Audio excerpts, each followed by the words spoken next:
Le 13 mai 1993, la France retient son souffle. Un homme qui se fait appeler Human Bomb prend en otage une classe de maternelle à Neuilly, en région parisienne. Il affirme porter une bombe et réclame une rançon. La jeune institutrice Laurence Dreyfus va faire preuve d'un sang-froid exceptionnel. Pendant 2 jours, avant qu'il ne soit tué, elle va dialoguer avec le preneur d'otages pour tenter de le raisonner et sert aussi d'intermédiaire avec le RAID. Silencieuse pendant 1 an, elle acceptait de témoigner pour la première fois dans Bas les masques. 4 enfants dans les bras de policiers du RAID viennent de sortir de l'école commandant Charcot. Les journalistes devinent alors que l'épilogue de la prise d'otage est proche. Moins d'une demi-heure après, Édouard Balladur, le Premier ministre, arrive par la porte principale de l'école. Il reste quelques minutes seulement, aussitôt suivi de son ministre de l'Intérieur. Ah oui, très satisfait, les enfants sont saufs et le forcené est mort. Sur cette image, on aperçoit au centre Evelyne Lambert, la psychiatre des pompiers, et à droite derrière la voiture, Laurence Dreyfus, l'institutrice. Toutes deux ont été chaudement félicitées pour leur rôle d'apaisement auprès des enfants. Elles ont fait le travail jusqu'au bout et c'est sur elles que tout a reposé pendant 2 jours. Sur elles, sur Nicolas Sarkozy, sur les gens du RAID, sur le procureur, sur le préfet, sur les pompiers, bref... toute cette équipe de la France qui a fait en sorte que eh bien, ce matin on puisse être soulagé pour ces 21 enfants qui sont 21 sains et saufs. Laurence, comment vous réagissez à ces images et à ce qui est dit? Toujours avec beaucoup d'émotion. J'ai eu l'occasion de revoir cette bande il n'y a pas très longtemps en fait. Je l'avais pas vue, j'avais pas vu du tout les informations. Et toujours, j'ai le cœur qui bat. Oui, ça m'émeut beaucoup à chaque fois. Et puis en même temps, bon, il y a plein de choses qui sont inexactes dans ce qui est dit, quoi. Et ça me... Bon, il y a plein d'inexactitudes, c'est tout. Alors, on va tâcher justement d'y voir un peu plus clair et de mettre des paroles justes, puisque ça, justement, ça va être vos paroles. Donc, ça s'est passé il y a un peu moins d'1 an. Oui. Vous aviez, vous, la trentaine. C'était votre premier poste d'institutrice. Oui. Vous étiez jeune maman d'une petite fille de 20 mois. Oui. Et donc, vous attendez d'ailleurs maintenant un second bébé. Qu'est-ce qui s'est passé dans votre tête, juste au moment où vous avez été donc prise en otage? D'ailleurs, est-ce que vous avez compris? Non, je crois que c'est... Je ne sais pas ce que diront les autres personnes prises en otage, mais je crois qu'on vit ça sur un mode irréel au départ. On peut pas... C'est tellement aberrant que quand j'ai vu un homme masqué, en fait, avec un casque et puis avec un pistolet, j'ai pas compris. C'était clair. Je me souviens très bien avoir une image qui est passée comme ça dans ma tête. C'était de me dire, c'est un coursier. Mais il avait un pistolet. Je veux dire, on évacue le côté qui dérange, le côté pistolet. Je l'ai pas vu pour me rassurer en me disant, ben non, c'est pas. Bon, puis après, on comprend. Mais au départ, on met longtemps à comprendre. On veut pas comprendre. Et pourquoi on ne veut pas comprendre? Finalement, on a tellement peur qu'on recule le moment de comprendre pour avoir vraiment très peur. Bon, puis après, on comprend, effectivement. Donc après, c'est un moment de peur intense. Les jambes molles, tous les symptômes d'une peur très forte.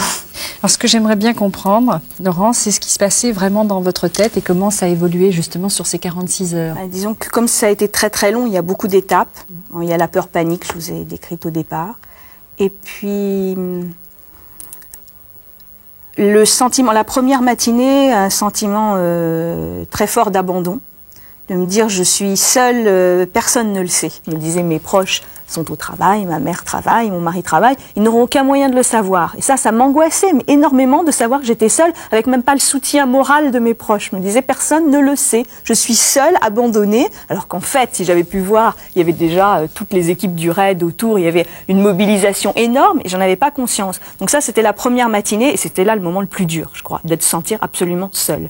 Et puis après, quand donc il y a eu des interventions, le chef du RAID qui est rentré dans la classe, qui a commencé à parlementer, etc. Donc après, je me suis aperçue qu'il y avait du monde autour, que j'étais plus seule, que les gens le savaient certainement autour de moi. Donc, bon, le fait de ne plus être toute seule, que de plus être seule au monde, c'était déjà un petit peu plus réconfortant.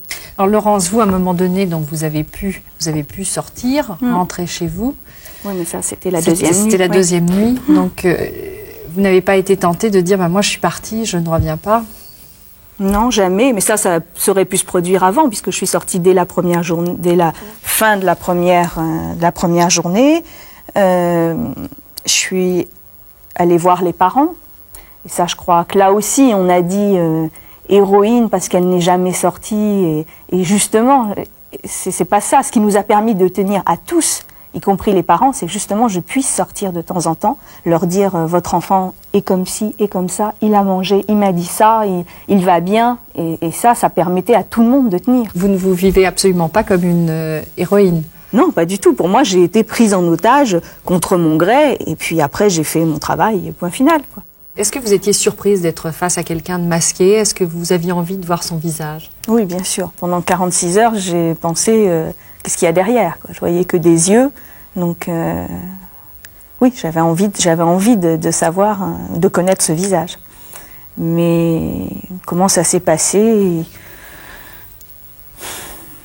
Progressivement, la vie dans la classe s'est installée. Finalement, il restait dans son coin, donc nous on a continué à vivre un petit peu. Finalement, la peur est tombée progressivement. Et c'est-à-dire qu'à un moment donné, est-ce que vous avez oublié qu'il était là? Non.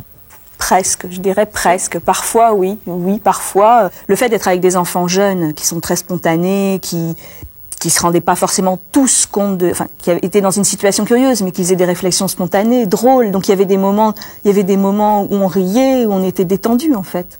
Parce que eux demandaient, mais qui est le monsieur, pourquoi? Enfin, ils faisaient des réflections d'enfants qui me faisaient rire. Qu'est-ce qu'il est venu faire? Il lui parlait, il lui disait pourquoi t'es là? Il s'adressait à lui sans c'était des enfants de 3 ans. Donc il me faisait rire aussi. Donc on arrivait à avoir des moments, des petites réflexions enfantines qui détendaient l'atmosphère pour tout le monde. Comment s'est installée, j'ai envie de dire, la communication avec Eric Schmitt, où il n'y a jamais eu de communication? Disons qu'au départ, il ne voulait pas parler. Il ne voulait pas qu'on entende sa voix, donc il me faisait passer des papiers où il avait tout écrit. Donc il n'y avait pas de communication au départ. Il était dans un coin de la classe, nous dans un autre, et on vivait nos vies parallèlement. Et puis forcément, il y a un moment où ne serait-ce que pour la nourriture, forcément, oui, on a communiqué, on a parlé. Est-ce que donc Eric Schmitt vous parlait d'autre chose que de la nourriture, ou de ce qui allait se passer, ou de ce qu'il voulait? Non, au début pas du tout. Ensuite on a eu la télé, donc on a vu les infos, le flash ensemble, et donc il m'a fait ses commentaires, il était agacé par certains détails ou amusé par d'autres, donc là effectivement il faisait ses commentaires, mais autrement il n'a jamais parlé de sa vie privée. J'ai jamais su qui il était, si lui-même avait des enfants, ça m'intéressait. Je me disais est-ce que cet homme-là a aussi des petits enfants? Enfin bon, ça j'ai jamais il n'a parlé de ça. Il vous semblait être quelqu'un d'intelligent, vous le sentiez? Certainement, oui, intelligent. Désespéré ou au contraire Ça n'apparaissait pas au début, ça n'apparaissait pas. Non, quelqu'un d'extrêmement déterminé, de bien élevé, poli. Ça aussi, je crois que ça joue complètement par rapport à ma peur. Je crois que quelqu'un qui est maltraité ou qui est jeté par terre, ou d'emblée, on n'a pas du tout le même rapport qu'avec quelqu'un qui vous voit et qui vous parle tout à fait poliment. S'il vous plaît, Laurence, pouvez-vous me donner ça? C'était très, très, très. On avait des rapports très courtois. Mais est-ce qu'il y a eu une relation de confiance, et presque pas d'amitié, mais tout à coup de vous dire cet homme qui est à côté de moi, je ne le déteste pas en tout cas? D'amitié, non. Je ne le déteste pas, oui. Je crois que non, je ne le déteste pas parce qu'il ne m'a pas fait de mal physiquement déjà. Je crois que je pense qu'effectivement, il m'aurait battu, il aurait été méchant, agressif.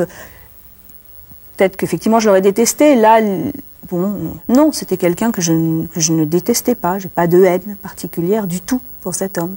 Et encore aujourd'hui? Et encore aujourd'hui, oui.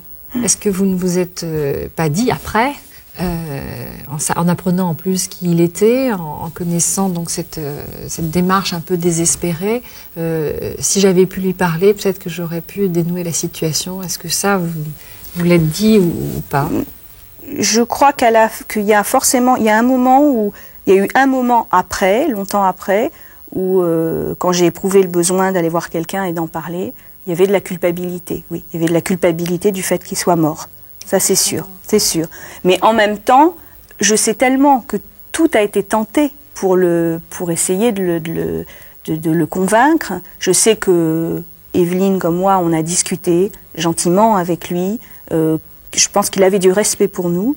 Et je sais que tous les auteurs, tous les gens qui ont pu lui parler, il y a eu beaucoup de mots quand même dans cette histoire. Les gens ont beaucoup parlé quand même avec lui à un moment. Je crois que tout a été fait pour qu'il se rende. Et lui-même avait peur de sortir, il ne voulait plus sortir. Je crois que c'est là qu'on s'est complètement enlisé à la fin. C'est que finalement, il était dans son petit coin, là, et il n'avait plus envie de se lever et de sortir. Le dénouement qui a eu lieu vous a surprise? J'étais pas là. Donc moi, je suis partie au petit matin, me reposer parce que là, j'ai vraiment craqué. Et je crois que tout le monde était dans un état, je crois que ça pouvait plus durer. Mais c'est vrai qu'à ce moment-là, ce qui l'emportait, c'était le soulagement. Je peux pas dire, j'ai pas pleuré, sur lui à ce moment-là. J'ai pleuré parce que c'était fini et c'était une tension c'est tout. Nous, on était en vie et je crois que c'est vrai que c'est chacun sa peau. Je veux dire, ça, c'est vrai. Nous étions en vie. Et après coup, est-ce que lorsque vous avez appris donc qui il était, ensuite par les journaux, vous avez été surprise? Comment vous avez réagi d'ailleurs? D'abord, j'avais très envie, moi, de voir son visage. Je crois savoir qu'il y a l'un des papas qui, lui, n'a pas voulu le voir. Moi, c'est le contraire. Je me suis vraiment jetée sur le journal où il y avait sa photo d'identité pour voir enfin à quoi ressemblait cette personne que j'avais vue masquée pendant des heures et des heures. Et puis, j'ai pas vraiment appris qui il était tout de suite. Ça, je l'ai appris plus tard dans des articles de journaux. Mais vous avez eu envie de lire, de savoir? Pas tout de suite. Je crois qu'au début, j'étais fatiguée, éprouvée nerveusement, et j'avais vraiment besoin de me reposer. Laurence, maintenant, j'aimerais justement qu'on parle un peu de vous, de ce qui s'est passé après, justement. On vous voit partir en voiture. On a l'impression donc que vous êtes emmenée pour être interrogée ou qu'on va s'occuper de vous. Non, je suis simplement rentrée chez moi. Et là, je sais de quoi j'avais envie ou besoin. Je sais que moi, j'aurais eu envie de pouvoir m'écrouler et de pleurer pendant 3 heures, 4 heures, non-stop. Mais vraiment d'évacuer tout ça. Et ce que je n'ai pas pu faire, parce qu'en fait, j'ai été prise dans une espèce de tourbillon, à la fois les journalistes, c'était vraiment une traque. Mes proches, tous mes amis qui avaient envie de me voir, ça fait qu'on a enchaîné des soirées où finalement j'avais simplement envie de dormir, de pleurer, et j'ai vu des gens, et les gens avaient envie de me voir, de me toucher, de venir m'embrasser, et donc on a vu sans arrêt du monde, et j'ai reporté sans arrêt le moment où j'aurais pu m'écrouler et craquer. Et donc il y a une espèce de moment, je crois, qui est assez connu, d'euphorie en fait. On tient complètement encore sur les nerfs en se disant bon plus tard je m'écroulerai. Puis en fait j'ai pas eu le temps. Et puis 3 mois après, on se dit c'est ridicule, je vais pas me mettre à pleurer pendant 3 heures 3 mois après, c'est absurde. Mais ce que je comprends pas, c'est que vous n'avez pas vu de médecin, il n'y avait pas un médecin qui vous attendait à la sortie? Et non. Non, il n'y avait pas de médecin à la sortie. Il n'y a pas eu de prise en charge après? Mais non, après moi effectivement je m'attendais à... Enfin, je pensais que j'allais passer par un sas de décompression, qu'on allait m'emmener à l'hôpital avant de rentrer chez moi, ou quelque chose comme ça. C'est après, quand j'en ai eu besoin, que je me suis sentie un petit peu abandonnée. Mais sur le moment, tout m'a paru, c'était normal, quoi. Sur le moment, je rentrais chez moi. C'est après, quand j'ai consulté quelqu'un, quand j'ai contacté quelqu'un, qui m'a dit, en fait, c'est vrai qu'il aurait été bon pour tout le monde de faire un débriefing, ce qu'on appelle un débriefing, simplement avant que tout le monde rentre chez soi. Vous êtes restée en consultation pendant combien de temps?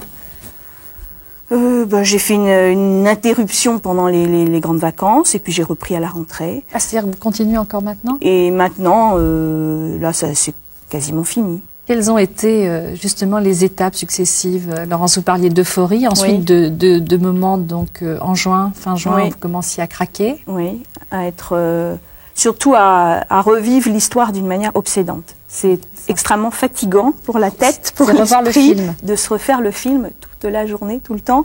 Le film, c'est un petit film qui repasse sans arrêt, et c'est extrêmement fatigant, quoi. Quand on doit assumer une vie de famille, un travail, et qu'en même temps ça se déroule sans arrêt devant vos yeux, c'est fatigant. Donc. Et ça, vous pouviez en parler à votre mari, il comprenait, à votre famille, ou ils n'ont pas compris eux non plus? Je crois qu'il y a une des phases qui est propre, j'ai l'impression, d'après ce que m'ont dit les médecins, à tous les otages, c'est l'impression d'être incomprise. Il y a une très très forte impression qu'on est coupé du monde et que personne ne vous comprend. Même les proches? Oui, mais les proches, bon, ils ont été très bien, j'ai été extrêmement entourée, donc ça, pour ça j'ai eu beaucoup de chance par rapport à quelqu'un qui aurait été seul. C'est justement ce que j'aimerais moi aussi comprendre, c'est pourquoi on se sent incompris. Qu'est-ce qu'on attend de l'autre qui ne vous donne pas, même s'il vous donne de l'amour et qu'il vous entoure? Je crois que... Il y a simplement une chose, c'est que les autres ne l'ont pas vécu. C'est tout bête, mais ça fait un fossé énorme. Ou alors ne l'ont pas vécu de la même manière. C'est-à-dire qu'effectivement, l'attente qui a été horrible pour ma famille, j'entendais les gens me disaient des choses qui ne correspondaient pas à ce que moi j'avais vécu, ou je sais pas, il y a un fossé, on sent que ça a été long et difficile. Hein. Oui, beaucoup plus que tout le monde le croit. Mais oui, surtout quand on a l'étiquette femme forte, quand on a l'étiquette héroïne, c'est lourd à porter aussi. On n'est pas, c'est pas parce qu'on a réagi dans une situation comme on devait le faire qu'après on n'est pas marqué. C'est pas parce que ça s'est bien fini pour nous, c'est pas parce qu'on est en vie que tout va bien après. La rentrée, vous avez pu la faire facilement parce que donc vous aviez, c'était votre première année, vous avez changé de classe, mais naturellement, hein, ce n'est pas vous qui avez demandé, donc vous avez recommencé dans une autre école. Est-ce que ça a été difficile de refranchir le pas de l'école? Très difficile. Très très difficile. À la fois, je revivais les moments à nouveau. Là, j'étais dans une phase à nouveau de répétition de l'événement. Je chantais des chansons que j'avais chantées pendant la prise d'otage. Enfin, c'est des petits détails bêtes comme ça, mais simplement des petits détails qui font revivre, qui remettent tout en surface, quoi. Tout remonte à propos d'un petit truc. Vous en êtes où maintenant? Maintenant, je travaille plus, j'attends mon bébé, donc c'est vrai que je suis en dehors de l'école, donc c'est plus du tout pareil. Là, je vais vers l'avant, quoi. Le bébé, c'est lié à cette histoire ou pas du tout? Est-ce que c'était envie de... Non, c'était un projet, mais c'est pas anodin. Je crois que c'est un élan de vie aussi c'est un élan vers l'avenir, oui. Oublions le printemps, puisque c'est pour le printemps également. Recommençons sur d'autres bases, oui, c'est sûr. Oui, c'est certainement un petit peu lié. Votre métier d'institutrice, vous continuerez à le faire ou ça aussi, ça vous a apporté, je sais pas, un frein ça a remis en cause quelque chose? Ça a remis en cause énormément de choses, je crois, oui. Je crois qu'après des prises d'otages, il y a des gens qui changent complètement de vie, qui bouleversent toute leur vie. Je pense que j'aurais été célibataire, sans enfant. Certainement, j'aurais changé complètement de vie aussi. Oui, je pense. Je crois que je serais partie dans une aide humanitaire ou... oui, je crois que j'aurais lâché ce type de vie. Ce qui veut dire, Laurence, que c'est une expérience qui vous a transformée. Absolument, oui. Vous êtes différente. Oui. Oui. Qu'est-ce qui s'est transformé? Ma personnalité, je crois, tout simplement. Le fait que je me sente beaucoup plus forte maintenant. Et que, non pas, c'est pas que je me vis du tout en héroïne, mais j'ai réussi à assumer cette image. Tout simplement, cette image qui m'horripilait. C'est vrai que je ne me considère pas comme une héroïne, mais en même temps, je suis plus forte et je me dis finalement, tu l'as fait quand même. Pourquoi pendant pratiquement un an, donc vous n'avez plus voulu à un moment donné voir les journalistes? Vous avez refusé toute interview, sauf donc à Paris Match, mais bon, où travaille aussi votre mari. Ça a été tout de suite après. Voilà, tout de suite, immédiatement, et depuis plusieurs mois, presque un an, on ne vous a plus jamais entendu. Et pourquoi aujourd'hui, d'ailleurs, vous acceptez de venir ici? D'abord, il y a une histoire de temps. Je crois que ce qu'on voulait de moi dans les interviews, les jours qui ont suivi la prise d'otage, c'était pas du tout ce qu'on me demande maintenant. J'étais pas prête à donner, j'avais envie de me reposer, j'avais envie qu'on me fiche la paix, j'avais envie d'analyser, j'avais rien, moi j'avais pris tout comme ça, mais j'avais pas analysé, j'avais pas réfléchi. Ce qui m'a fait venir ici, c'est que c'était une réflexion, c'est qu'on peut, on peut dire la complexité des choses, alors que c'était pas possible. Et puis donc il y a eu cette histoire de mots otages quand on m'a contacté pour me dire il s'agit de parler de ce que c'est que d'être otage. Je me suis sentie mais formidablement concernée. Mais vraiment non, mais ça m'a fait dépasser ma peur de venir. J'ai toujours dit non effectivement aux multiples interviews qu'on m'a proposées. Et là il y a une espèce de, je crois, de solidarité entre otages. Et donc, oui, j'ai eu envie de témoigner, j'ai envie de me sentir solidaire de ces gens-là. J'étais concernée. Pierre, vous venez d'écouter avec beaucoup d'attention donc les propos de Laurence. Vous êtes l'un des pères dont l'enfant a été pris en otage à la maternelle de Neuilly, Lucas, qui avait à peine 4 ans à l'époque. Comment, d'emblée, vous réagissez aux propos de Laurence ? C'est exactement la même sensation. On a l'impression qu'on vit quelque chose à part et qu'on est dans un monde à part. Qu'on ne pourra pas être compris par les autres et que ça ne sert à rien d'essayer de leur expliquer. Oui. Ça, c'est sur ce que vous vivez maintenant. Oui, c'est sur l'après. Sur l'après, ouais. C'est là où vous vous retrouvez. Ouais. Lorsque Laurence parlait de ce petit film obsessionnel qui revenait... C'est continuel. C'est tous les jours. Laurence, elle, a la chance, entre parenthèses, de ne plus aller à la maternelle à Neuilly. Nous, on y va tous les matins. Et tous les matins, c'est le même film. Je revois le chemin que j'ai fait très très vite pour aller à l'école.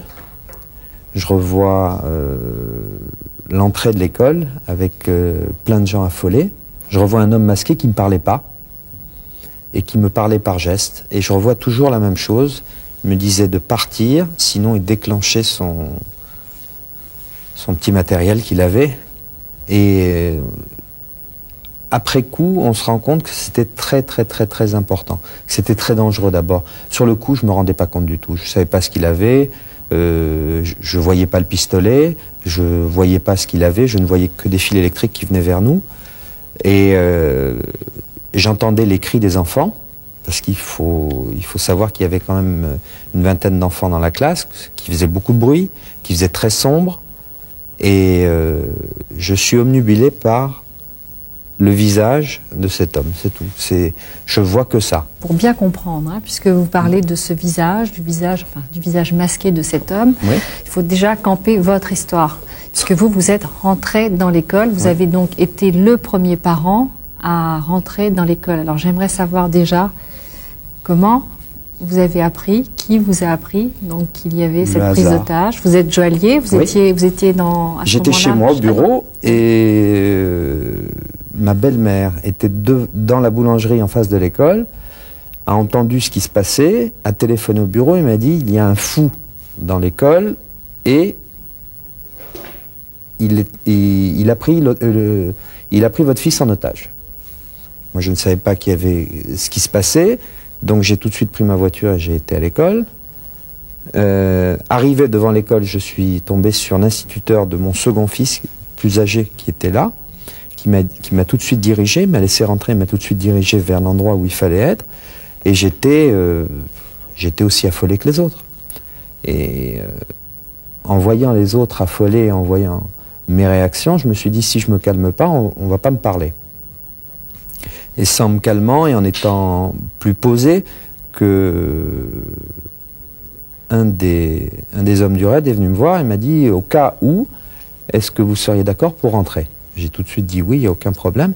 Et je suis allé vers l'entrée du couloir et c'est là que j'ai commencé à avoir peur. Mais une peur tout à fait compréhensible, puisque je ne savais pas ce qui m'attendait. J'étais devant un mur et... Quand la porte s'est ouverte, c'est fini, j'avais plus peur. Et je crois que on a tous les gens qui ont été confrontés à cet homme, on l'a même, se repasse le film pour une seule raison, c'est qu'on n'a jamais vu son visage. On parlait avec quelqu'un qui était masqué, on parlait avec quelqu'un d'abord qui ne nous parlait pas, et c'est très très dur. Mais enfin, son visage, donc vous ne l'avez pas vu sur Jamais. le moment, mais après, il a Jamais. été dans tous les journaux. Ah, moi, je la l'ai pas vu. télévision. Comment ça, vous ne l'avez pas vu? Non. Non, je l'ai pas vu. Parce que j'ai C'est-à-dire pas lu les journaux et j'ai pas voulu le voir. Pourquoi vous n'avez pas voulu le voir sur les journaux? Est-ce Ça que servait à rien. Est-ce que vous Après avez coup, eu- ça servait à rien. Ouais. Est-ce que C'était vous avez fini. eu... L'histoire était finie, c'était plus la peine. Est-ce que ça n'aurait pas tourné une page pour vous de voir son visage? Non. Est-ce que vous n'avez pas voulu être confronté justement à une personne qui avait été tuée? C'est quoi la Peut-être, ça raison? doit être ça. Peut-être. J'aurais voulu le voir vivant.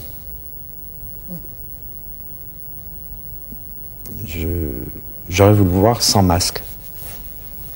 Je crois que c'est pour tout le monde pareil. Puisqu'on on parle avec quelqu'un et on a envie de voir son visage. Et surtout de comprendre pourquoi il a fait ça. Pourquoi il avait choisi cette école, pourquoi il avait choisi des enfants. Et malgré tout ce qu'on peut dire, ou qu'on a pu dire, je pense que c'était réfléchi et que c'était malheureusement une simple question d'argent. Vous êtes donc le premier qui est entré à l'intérieur de l'école et c'est votre fils avec lequel vous êtes ressorti. Est-ce que, voilà, ça serait bien, Pierre, d'essayer d'en parler, puisque c'est ce qui vous a profondément marqué? Pour plusieurs raisons. D'abord parce que au moment où je suis rentré, où j'ai eu la chance, parce que c'était vraiment une chance de pouvoir rentrer dans cette classe, au moment où je suis rentré, le fait de parler avec cet homme qui ne me parlait pas, lui, c'était que des gestes, et c'était une monnaie d'échange. Je devais rentrer pour pouvoir amener quelque chose. C'était la radio, c'était la télévision, je ne peux pas vous les dire dans l'ordre, je ne me rappelle plus. C'était de l'argent, c'était sortir des feuilles d'ordinateur sur lesquelles il avait mis ses revendications, c'était la carte d'identité du ministre de l'Intérieur, c'était beaucoup de choses. Et le fait de rentrer, de parler, et que mon fils m'ait entendu, il est tout de suite venu dans mes bras. Il n'a pas pu empêcher que je sorte avec mon fils. D'ailleurs, je me suis retourné tout de suite et je suis sorti avec lui. Mais là, je me rendais compte de rien. C'est en sortant et en allant vers les autres parents, j'ai commencé à me dire, oulala, ça, c'est pas bien. C'est pas bien du tout parce que tu as sorti le tien. Et il y a plusieurs parents qui m'ont dit, alors, et mon fils et ma fille, pourquoi tu les as pas sortis? Et là, c'est terrible et c'est ce que je vous disais, on a l'impression d'avoir laissé une partie de son enfant à l'intérieur et que les autres vous appartiennent aussi. Et on a envie d'y retourner et de tout faire pour qu'ils sortent. C'est-à-dire que vous êtes senti coupable à ce moment-là? Complètement. Dans le regard des autres? Totalement. Totalement. Ça s'est estompé au fur et à mesure et je restais pour être utile à quelque chose. Là, on a l'impression que vous êtes resté sans rien pouvoir faire, mais vous y êtes retourné. Moi, j'aurais voulu y retourner 10, 15 fois, 20 fois. Bon, il est vrai qu'on m'a empêché parce qu'il fallait que la négociation se fasse d'une autre manière, puisque ça commençait à être difficile de discuter avec lui. Il voulait de l'argent, il voulait beaucoup de choses. Et M. Sarkozy est intervenu. Et chaque fois qu'un enfant sortait, il y avait une partie de moi-même qui redevenait bien. J'avais l'impression, j'avais envie de pleurer à chaque fois que je voyais sortir un gosse. Et vous y êtes rentré combien de fois? 3 fois en tout. Donc vous avez sorti 3 enfants? Oui. J'ai sorti le mien et ensuite le patron du RAID m'en a donné 2 autres. Ah oui, d'accord. Et je servais de... Le patron du RAID était le méchant, donc je servais du gentil à côté du méchant. Il me passait les enfants et je partais avec. Et surtout, vis-à-vis des enfants que j'avais dans les bras, pour pas qu'ils soient impressionnés, parce qu'ils se trouvaient en face d'un dispositif qui était quand même incroyable pour eux. C'était des tortues ninja de tous les côtés, masqués. Ils étaient devant quelqu'un de masqué déjà dans la classe. Ils se retrouvaient devant des gens masqués, parce qu'ils sont très très impressionnants. Devant nous, ils n'étaient jamais masqués, mais quand ils étaient en intervention, ils étaient toujours avec leur cagoule spéciale. Pardon, je vois Laurence qui ferme les yeux, qui fait oui, ça... La première fois que je suis sortie, que j'ai vu le dispositif, ils sont très très impressionnants. C'est terrible. Et c'est vrai que pour les enfants, c'est terrible à dire, mais c'était eux les méchants. Ah oui, les enfants eux. ne pleuraient pas, et quand ils passaient dans les bras, dans le couloir. Moi, il y en avait qui m'ont dit, on reste avec toi, on veut pas partir. Ils avaient peur des autres. Et de voir ensuite le dispositif du SAMU, c'était très impressionnant. De voir tous ces petits lits en amiante, en aluminium, je ne sais pas, avec des feuilles d'aluminium, c'était terrible. Il y avait 21 petits lits. Et ça, c'est... C'est-à-dire que vous les avez vécus comme pouvant être des cercueils, tout simplement. Ah, voilà, c'était ça. Et les gens du SAMU l'ont tout de suite vu à nos visages. Et ils ont enlevé, et ils les ont mis, et ils les ont cachés. Ce sentiment de culpabilité du début a dû s'estomper, non, après avoir sorti d'autres enfants, où il est toujours là, parce que... Il est moins là. Non, il est moins là, c'est un autre sentiment qui fait place à ça. C'est se dire, bon, j'aurais mieux fait peut-être de sortir. Après coup, c'est facile de le dire, remarquez. J'aurais mieux fait de sortir un autre avant le mien. Mais c'est tellement difficile sur le coup. Sur le coup, on cherche à sauver, et puis c'est vrai, c'est très égoïste, on cherche à sauver le sien. Je vais dire une chose moi aussi horrible. Mais votre fils ne serait pas venu dans vos bras. Oui. Hein? J'aurais pris le premier venu. Vous n'auriez pas pris votre fils quand même? J'avais pas le choix. J'étais une pièce de négociation et il fallait que j'agisse comme on m'avait demandé d'agir. On a l'impression que c'est très très compliqué parce que vous étiez là donc comme parent d'otage. Quelqu'un qui a vécu l'angoisse et l'attente, et quand vous en parlez, j'ai l'impression que vraiment là vous êtes passé de l'autre côté, vous avez vu d'une certaine manière, vous avez les mêmes, vous parlez comme un otage. Oui, je suis rentré à l'intérieur, donc d'une certaine sorte, je suis devenu otage, et mon fils était à l'intérieur, donc c'était une partie de moi-même qui était dedans. Le fait de l'avoir sorti et de ne pas avoir sorti tous les autres en même temps, sans vouloir faire de l'héroïque ni quoi que ce soit, ce qui était tout à fait normal, c'était rester moi-même à l'intérieur. J'avais une partie de moi-même qui était dedans, et je suis resté à l'intérieur pendant 46 heures.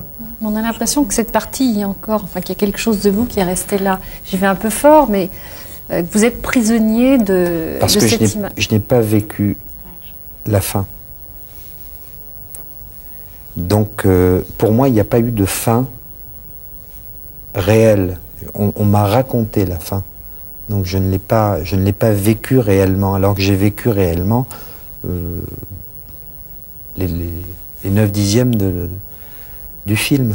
Quand vous dites la fin, c'est lorsqu'Eric Schmitt a été tué, c'est ça? Oui, c'est pas par besoin de voir quelqu'un de tuer, non, pas du tout. Pour moi... C'est de le vivre. Je ne l'ai pas vécu, donc je n'ai pas mis le mot fin à mon film. Mais je crois que c'est essentiel ce que vous dites, parce que vous non plus, Laurence. Quand vous en parlez, on a l'impression de personnes justement qui n'ont pas, comme elles n'ont pas été confrontées à la fin réelle, à la mort. Enfin bon, sans vouloir. Il n'y a pas de, non mais sans vouloir. Mais là, c'était la mort. En tout cas, à cette fin, qu'il y a un travail de deuil qui s'effectue mal. C'est-à-dire, on a du mal à couper. Non, ça ressemble à ça. Ça doit être ça. Je sais pas, on dirait un livre auquel il manque des pages. Et on a envie de les voir ou de les connaître, tout en ayant peur de les connaître. Ça doit être ça. On a l'impression que vous portez l'un et l'autre, d'une certaine manière, un peu le poids de sa mort. Oui, parce que ça, c'est toujours mauvais de voir quelqu'un être tué, mais j'ai jamais été confronté à ça. Donc c'était terrible. C'est sûr que le fait qu'il soit mort, on reste avec toutes nos interrogations. C'est sûr que s'il était vivant, on aurait pu en savoir plus, que là on reste, bon, pour vous c'est un homme masqué, pour moi j'ai vu son visage dans les journaux, mais c'est aussi, effectivement, le petit film, c'est aussi plein de questions dont on n'aura jamais les réponses. Ça, on essaie de se donner des raisons. C'est sûr. On essaye de se donner des raisons. Les 48 heures qui ont été, je crois, Laurence le disait, déterminantes. Si elle n'avait pas été mariée, elle serait partie. Je pense que moi, ça a dû changer beaucoup de choses dans ma vie, certainement. Oui. Qu'est-ce que ça a changé? On apprend un peu à se connaître, soi-même. On se dit, mais jamais, peut-être que jamais j'aurais été capable de faire quelque chose comme ça. Pourquoi je l'ai fait? Pourquoi Laurence l'a fait? Pourquoi elle est restée? Elle aurait pu partir la première fois, quand elle est sortie. Personne ne lui a demandé de retourner. Hein. Elle est retournée toute seule.